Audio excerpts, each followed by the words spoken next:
ये कहानी एक छोटे से गांव की है जहां लोग शिक्षा और ज्ञान को कम महत्व देते थे। वहां का हर व्यक्ति सिर्फ अपने खेतों और जानवरों के कामों में व्यस्त रहता था।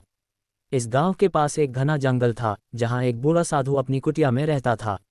वह बहुत ज्ञानी और पढ़ा लिखा था, लेकिन गांव के लोग उसे अनदेखा करते थे। कहानी शुरू होती है। एक दिन गांव में एक बड़ी समस्या आ गई। गांव के कुएं का पानी अचानक सूखने लगा। लोग परेशान हो गए क्योंकि कुआं उनके जीवन का मुख्य स्रोत था। सभी लोग इकट्ठा होकर इस समस्या का हल निकालने की कोशिश करने लगे, लेकिन किसी को ये समझ नहीं आ रहा था कि ऐसा क्यों हो रहा है। गांव के मुखिया ने सुझाव दिया कि बूढ़े साधु से मदद मांगी जाए। पहले तो लोग हंसे, लेकिन जब कोई रास्ता न मिला तो वे साधु के पास गए। साधु ने सबकी बात सुनी और कहा, इस समस्या का हल तुम्हारे पास ही है, लेकिन इसके लिए तुम्हें ज्ञान की जरूरत है।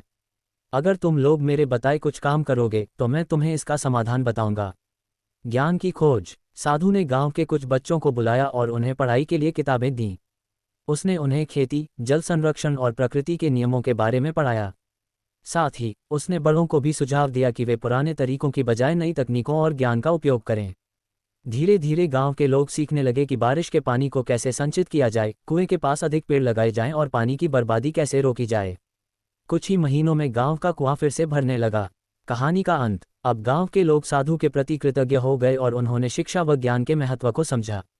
गांव में एक छोटी लाइब्रेरी बनाई गई जहां बच्चे और बड़े सभी सीखने के लिए जाते।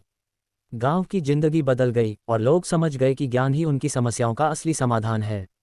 ये कहानी हमें ये सिखाती है कि ज्ञान सबसे बड़ी ताकत है जो हमें हर मुश्किल से बाहर निकाल सकता है।